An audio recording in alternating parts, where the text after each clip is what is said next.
আলাইকুম। আসসালামু আলাইকুম। চাঁদনি দুজন একেবারে চাঁদের মতো চমকাচ্ছে আর হিরোর মতো হিরো। খুব ভালো লাগলো। প্লিজ শুভেচ্ছা দর্শক, আপনাদের সঙ্গে আবারও দেখা হয়ে অনেক ভালো লাগছে। আজকে দুজন প্রাণবন্ধু, উজ্জ্বল তো বটেই, প্রাণখোলা দুজন শিল্পী এসছেন, নৃত্যশিল্পী, কিন্তু তারা সব সময় জ্বলন্ত। নৃত্যশিল্পীদের কখনো বুড়ো বা বয়স হয়ে গেছে এমন তথ্য আসে না, কেননা তারা সব সময় যৌবনে ভাসে, কারণ তাদের মন একেবারে শিশুদের মতো।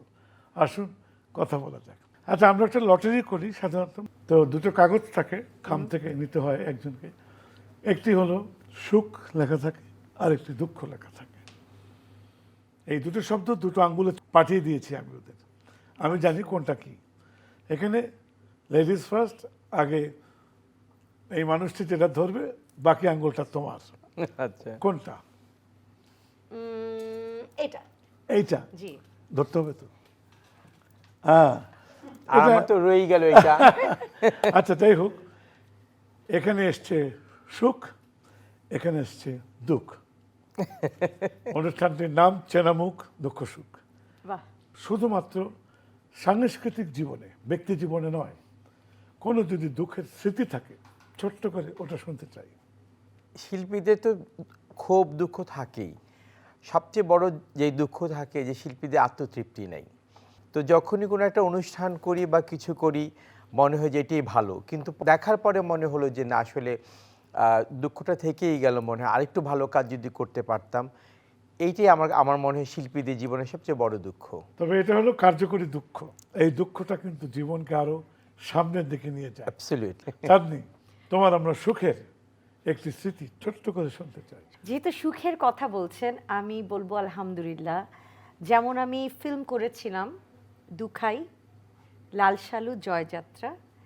আল্লাহর হুকুমে আমি এই তিনটের মধ্যে দুটোতে ন্যাশনাল অ্যাওয়ার্ড পেয়েছি। এর চেয়ে বড় সুখ আসলে আমার আর ঝুলিতে কিছু নেই। নৃত্যশিল্পী এবং নৃত্যশিল্প, আজকে আমরা কোথায় আছি? উন্নতির, অবনতির, মধ্যম, কোন জায়গায় কতটুকু বিদ্যমান? এখন একটা কথা বলতে গেলে, যদি নৃত্য শিল্পের কথা বলা হয়, আমরা অনেক দূর আগের চেয়ে পিছিয়ে গিয়েছি এখন। পিছিয়ে গেছে? হ্যাঁ, বলতে হবেই, কারণ আমাদের এই এটা কি নৃত্য।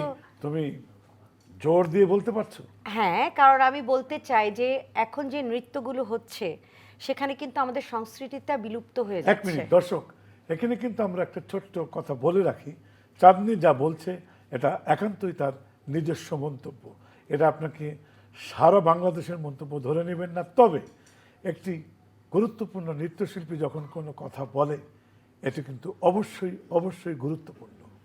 জি, আমি বলতে চাচ্ছি যে যেমন আমাদের লোকনৃত্যগুলো, যেমন বাউলের নাচ, সাপের নাচ, তারপরে আপনার যে কুলা দিয়ে যে আমরা উৎসবগুলো করি, যেগুলো আমাদের নিজেদের সংস্কৃতি, সেগুলো কিন্তু আস্তে আস্তে বিলুপ্ত হয়ে যাচ্ছে। এটা কিন্তু আমাদের একটা নৃত্যের একটা শিল্পের অংশ। আমি বলবো না যে আমরা থেমে যাচ্ছি না, কিন্তু যখনই একটা জিনিস মনে করতে হবে, মনে রাখতে হবে, যখন আমরা বাংলাদেশকে বিদেশে রিপ্রেজেন্ট করি তখন কিন্তু সাধিল্লাওই আমরা গান গাই, নাচি। কিন্তু যখন একটা ওপেনিং ড্যান্স হয় বাংলাদেশে, তখন দেখা যায় যে এখন ফিউশন মডার্নটা হয়। আমার কোনো আপত্তি নেই, কিন্তু যদি 10টা নাচ ফিউশন মডার্ন হয়, মিনিমাম দুটো তো নিজেদের সংস্কৃতি রাখা উচিত। এটা আসলে মানুষজন মন থেকে ভুলে যাচ্ছে, এই জায়গাটা একটু পরিপক্ত হওয়া উচিত। প্রসঙ্গ এটাই টেনে নিয়ে আসি, তোমার কি মন্তব্য? চাঁদনির সাথে আমি অনেক ব্যাপারেই একমত। আমরা এই এখন একটা, ব্যাপারটা। হ্যাঁ, নাচে যে এখন বর্তমান অবস্থাটা, আসলে এটা খুব একটা অস্থির সময় যাচ্ছে ফেরদৌস ভাই। আপনারা যখন গান গাইতেন, আপনারা কিন্তু প্রথম বাংলাদেশে যেটা আমরা বলি পপ সঙ্গীত আপনারা শুরু করেছেন, কিন্তু আপনারা কিন্তু আমাদের নিজস্ব ঐতিহ্য, আমাদের যে হেরিটেজ ছিল সেটার বাইরে কিন্তু করেননি। আপনি কিন্তু হিন্দি ভাষায় গান নাই, আপনি একদম শুদ্ধ বাংলা ভাষায় গান গেয়েছেন। চাঁদনি আজকে কষ্ট থেকে বলল যে আমার ভাষার, আমার সংস্কৃতি দুটো তো থাকতে পারে। নিশ্চয়ই কথাটি অবশ্যই সত্যি। আজকে প্রথমেই আমরা গান শুনতে চাই, যদিও তারা নৃত্যে বেশি স্বাচ্ছন্দ্য বোধ করে, গান তাদের পেশা নয়, তারপরেও অনেক সময় দেখা যায় নৃত্যশিল্পীরাও চমৎকার গান করে। হয়ে যাক সাধের লাউ। বানাইলো মোরে বৈরাগী সাদের লাউ বানাইলো মোরে বৈরাগী, লাউয়ের আগা খাইলাম ডোগা গো খাইলাম,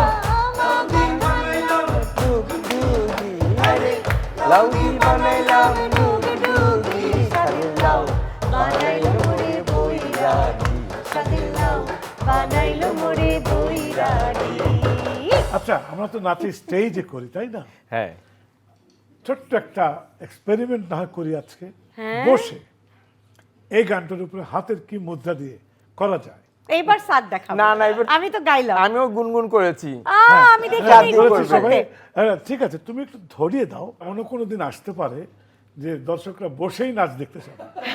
সাধের লাউ বানাইলো মোরে বৈরাগী, সাধের লাউ বানাইলো মোরে বৈরাগী, লাউয়ের আগা খাইলাম দুগরো খাইলাম, লাউ দি বানাইলাম ডুগডুগি, আরে লাউ দি বানাইলাম ডুগডুগি, সাধের লাউ বানাইলো মোরে বৈরাগী, সাধের লাউ বানাইলো মোরে বৈরাগী। আচ্ছা, আমরা দেখেছি বেশ কিছু জায়গায়, আমি প্রতিবন্ধী স্কুলে গিয়েছি, ওরা যখন বলা হয় তোমাদের সামনে অমুক শিল্পী এসছে, চিনুক না চিনুক, জোরে একটু তালি দেয় এবং হাসি খুশি ভাবে বরণ করে দেয়। আমার কাছে এই জিনিসটা খুব কষ্ট লাগে। আমি জানি তাদের অনেক কিছু কাজ করে না, আবার অনেক কিছু অতিরিক্ত করে। তারা যখন নাচে দেখলাম তো ভালো নাচছে। এই প্রতিবন্ধীরা এত সুন্দর করে কিভাবে নাচতে পারে? আমি একসময় প্রতিবন্ধীর সাথে অনেক কাজ করেছি, প্রায় 1.5 বছর কাজ করেছি। ওদেরকে আমি ডান্স থেরাপি ক্লাস নিতাম এবং একটা ইন্টারন্যাশনাল কনফারেন্স ছিল তখন শেরাটনের বলরুমে।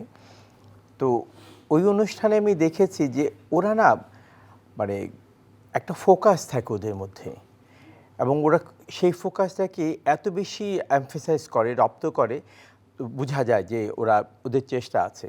যেমন আমি স্টেজের মধ্যে, ওরা 8-9 জন শিল্পী ছিল, আমি স্টেজের এক কোণায় সামনের দিকে দাঁড়িয়েছি, আর যে মেয়েটা ভালো করতো ওকে দাঁড় করিয়েছে আরেকটা কর্নারে। তো আমরা যখন রিহার্সাল করতাম তখন ওদের বলতাম যে আমাদের দুজনকে তোমরা ফলো করবে। তো গানটা যখন শুরু হতো তো তালে তালে ওরা করতো, আর আমরা শুধু ওই সাইনগুলো দেখাতাম ওদিকে, এটা পরে এটা মানে সেটা কী বলে কোনটার পর কোনটা যাবে লাইন আপটা আমরা দেখাতাম। তো তখন মনে হলো যে, এবং ওরা এত ভালো নাচ করেছে, আমি নিজেই বিস্মিত হয়েছি বিং এ আর্টিস্ট, যে এত ভালো কেমন করে ওরা নাচ করলো। আমার যেটা মনে হয়েছে যে ওরা যে ফোকাস থাকে একটা জিনিসের প্রতি, সেই ফোকাস আসলে ওরা অনেক কাজে দেয়। দর্শক, খুবই খুবই ভালো লাগলো আজকে এই গুণী শিল্পী হিরুর মুখে প্রতিবন্ধীদের নিয়ে কথাগুলো। আমরা আসলে সমাজে কিছুটা হলো যারা বঞ্চিত তাদেরকে নিয়ে ভাবি কম, চিন্তাশীল নই তা নয়, অনেকে ভেবে অনেক কিছু করতে পারে না সুযোগ সুবিধার কারণে। বিভিন্ন বড় বড় প্রতিষ্ঠানগুলো, টিভি প্রতিষ্ঠানগুলো, মিডিয়া, সবার থেকে যদি সুযোগ সুবিধা আসে, তাদেরও সুবিধা হয়, নৃত্যশিল্পীরা তাদের পেছনে কিছুটা কাজ করে। আমার কেন জানি মনে হয় এই বিনোদন ওদের ভিতরে ঢুকলে ওদের মন আরও প্রস্ফুটিত হবে, সমাজের জন্য ভালো হবে, বিশেষ করে ওদের জন্য ভালো হবে। চাঁদনি, জি, একটি ভালো নৃত্যশিল্পী হতে গেলে, আমি জানি এখানে রয়ে গেছে তোমার সিনিয়র এবং অভিজ্ঞ, তবু আমি তোমার থেকে শুনতে চাই এই কারণে যে দেখি হিরু আজকে তোমাকে কি ট্রান্সফার করেছে, তুমি এটা ক্যামেরায় ট্রান্সফার করবে যারা এই সময়ের তরুণ তরুণীরা নাচের পেশা আসতে চায়, নাচ শখ করে শিখতে চায়, তাদের কি করা উচিত? Please camera. প্রথমেই বলবো যে নৃত্যকে ভালোবাসে তাকে কোনো গুরুর কাছে যেতে হবে, কারণ এটি একটি গুরুমুখী বিদ্যা। গুরুকে রেসপেক্ট করতে হবে। তারপরে সেখানে অবশ্যই ধৈর্যের পরীক্ষা, ধৈর্যের সহিত যে অঙ্গভঙ্গি, যে প্র্যাকটিস করতে বলা হয়, যে অধ্যায়গুলো নাচের অনুশীলন, সেগুলো অবশ্যই করতে হবে। তারপরে আস্তে আস্তে সামনে এগিয়ে যেতে হবে। গুরু যদি কখনো বকা দেয় সেটাকে আশীর্বাদ হিসেবেই কিন্তু মেনে নিতে হবে, কখনো তর্ক করা যাবে না। এরপরে যেটা আমি বলবো যে ধৈর্যের পরীক্ষার উপরেই কিন্তু আসলে একজন শিল্পী তৈরি হয় এবং অনুশীলন। চমৎকার হিরু। নৃত্যর অনেক খাটনির একটি ব্যাপার, শক্তির ব্যাপার, দমের ব্যাপার। এটাকে টিকিয়ে রাখতে হলে, এই দম শরীর স্বাস্থ্যকে সমুন্নত রাখতে হলে কি করা উচিত? Please on to this. নাচ হলো একটি শারীরিক এক্সারসাইজ এবং এই পরিশ্রম করার জন্য এটা কায়িক পরিশ্রম। এখানে যদি একজন শিল্পী তার স্টেজে পূর্ণাঙ্গ টা দিতে চায়, তাকে অবশ্যই অনুশীলন করতে হবে। গুরুর কাছে যাক বা নিজে নিজে অনুশীলন করুক, মহড়া করতে হবে একটা অনুষ্ঠানের আগে। এর বাইরে যেগুলো হলো যে আমরা এখন জিমে যাই, জিমে আমরা ওখানে যে ওয়ার্কআউট করি, ওয়ার্কআউট না করলে হবে কি এই শরীরটা আসলে শরীর থাকবে না। টিনেজার যারা আছে বা মধ্য বয়স পর্যন্ত তাও কোনো রকম চলবে, তারপরে কি করব, তরুণরা যখন আরেকটু বয়োবৃদ্ধির দিকে যাবে তখন কিন্তু এই অনুশীলনগুলো করতে হয়। তো শরীরকে ঠিক রাখার জন্যে খাদ্যাভ্যাস পরিবর্তন করতে হবে, লাইফস্টাইল পরিবর্তন করতে হবে, শারীরিক এক্সারসাইজ সেটা করতে হবে, তবেই একজন ভালো নৃত্যশিল্পী পক্ষে সম্ভব স্টেজে দাপিয়ে নাচ করা। এই দুটি মানুষ যে কথাগুলো বলল, এর কোনোই বিকল্প নেই। এর বাইরে যাওয়া মানে এই নৃত্য শেখাকে অবহেলা করা। চ্যানেল আয়ের এই অনুষ্ঠানটির মূল লক্ষ্য কিন্তু প্রতিটি শিল্পীর অভিজ্ঞতা এবং শিক্ষাগুলোকে ট্রান্সফার করা, যেন ওরা কিছু না কিছু নিতে পারে। সেক্ষেত্রে আমি বলবো একটু তোমাদের কষ্ট দিব, তোমরা যদি একটু ওঠো, একটু নিজেরা একটু ক্লাসিক্যালি দেখিয়ে দাও, এই মুদ্রাগুলো করো। এটা কিন্তু কোনো পেশাগত কিছু না, এটা কোনো পারফরমেন্স না, একটু শেখা। প্রথমত নাচের জন্য যেটা করতে হয়, আমাদের হস্তমুদ্রা শিখতে হয়। এই নৃত্যের হস্তমুদ্রা হচ্ছে দু প্রকার, একটা সংযুক্ত হস্তমুদ্রা আর একটা অসংযুক্ত হস্তমুদ্রা। স্যার, আমি তাহলে অসংযুক্ত হস্তমুদ্রা কয়েকটা দেখাই।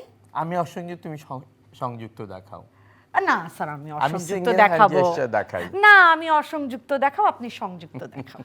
ঠিক আছে। ওকে, এইটা হচ্ছে পতাকা প্রথম।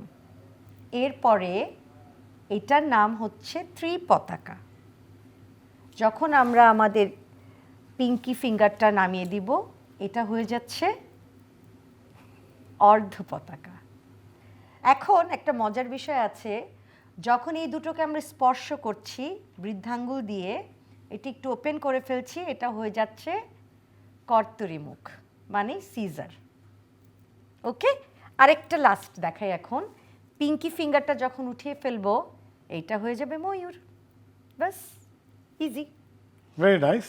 আমি চাঁদনি যেটা দেখালো, আমরা যেভাবে পদ্ধতিগতভাবে শিখেছি সেইভাবে একটু বলি। হ্যাঁ স্যার, প্লিজ। পতাকাশ ত্রিপতাকো অর্ধ পতাকা কর্তরি মুখঃ ময়ূরাখ্য অর্ধচন্দ্রস্য আরালা শুকটুণ্ডকঃ। এটা হচ্ছে সংস্কৃতি ভাষা, আর আমি বলেছি বাংলা ভাষা। আচ্ছা, একটি ছোট্ট আমার একটি ইনফরমেশন দিতে খুবই প্রয়োজন বোধ করছি আমি। চ্যানেল আয়ের আই স্ক্রিন, এটি সবসময় দেখবেন, অনেক কিছু এখানে দেখানো হয়, সুন্দর সুন্দর নাটক, সিনেমা সবই দেখানো হচ্ছে। ফেরদৌস ভাই, আজকে আপনার অনুষ্ঠানে আসছি, আমরা তো নিজেরও অনেক সম্মানিত, আপনার বরং একটা গান শুনি। হ্যাঁ, সব সময় তো আপনি আমাদেরকেই বলেন, আজকে আপনার মুখে একটু আচ্ছা হলেও ঠিক আছে, শুনতে চাই। গাইতে পারি একটা শর্তে, সবাই মিলে। ঠিক আছে, একদিন সবাই ছোট ছিলাম। তালে তালে সকল নাচে, বাবুই দোলে তালের গাছে, টুন্না টুন্নি নাচে, তালে তালে নাচে, আমি যে হাই নাচে জানি না। জারি সারি ভাটিয়ালি, যা খুশি জানে যে গান। মামুনিয়া মামুনিয়া মামুনিয়া মামুনিয়া মামুনিয়া মামুনিয়া মামুনি মামুনিয়া। আচ্ছা হিরু, জি, আমাদের দেশকে বিদেশে যা উপস্থাপন করছি, কতটুকু যথাযথ কিনা, আরো কিছু হওয়া দরকার কিনা, বা সঠিকভাবে আমার দেশকে আমরা তুলে ধরতে পারছি কিনা, দুজনের অভিজ্ঞতা থেকে কিছু শুনবো। কে বলবো? আগে আপনি স্যার। ফেরদৌস ভাই, আমরা যখন বিদেশে যাই, আমার গানের যে কথাগুলো আছে সেই গানের কথাগুলোর সাথে আমরা মুদ্রা দিয়ে দর্শকদেরকে দেখাই, এবং আমাদের কস্টিউমের একটা ভেরিয়েশন থাকে। আমরা অনেক প্রপস ইউজ করি, যেমন সাধের লাউয়ের জন্য একতারা ইউজ করি আমরা, খঞ্জনি, আমরা অনেক ধরনের আমাদের দেশীয় যেই ইনস্ট্রুমেন্টগুলো আছে সেগুলো দিয়ে কিন্তু আমরা আসলে পারফরমেন্স, বড় বড় ড্রাম সেট আমরা নিতে পারি না, ওটা তো নেওয়া যাবে না, বাট ছোট ছোট ঢোল আমরা এগুলো দিয়ে করি, এবং দর্শকরা কিন্তু ভীষণই পছন্দ করে। আর একটা জিনিস, যেমন আপনি যখন গানের অনুষ্ঠান যাবেন, আপনি কিন্তু একটা ড্রেসে পুরো অনুষ্ঠানটা করে মানুষ কিন্তু মাইন্ড করবে না, কিন্তু আমরা যখন নাচ করতে যাব তখন কিন্তু প্রত্যেকটা এপিসোড বা সেগমেন্ট যেইটাই বলি আমরা, একটা গানের সাথে আরেকটা গানে যখন আমরা চেঞ্জ করি তখন তো কস্টিউম আমাদের চেঞ্জ করতে হয়। এই কস্টিউম চেঞ্জ করার যে সময়টা আমরা পাই সেটা কিন্তু 2 থেকে 3 সেকেন্ড বা 5 সেকেন্ড এরকম আর কি।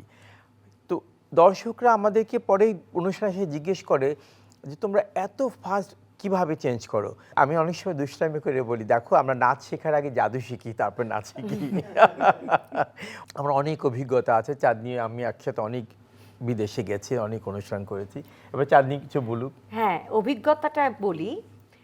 এমন হয়েছে আমরা একটানা 45 মিনিট বা আধা ঘন্টা একটা কোনো সাবজেক্ট নিয়ে ওটাকে আমরা পরিবেশন করব।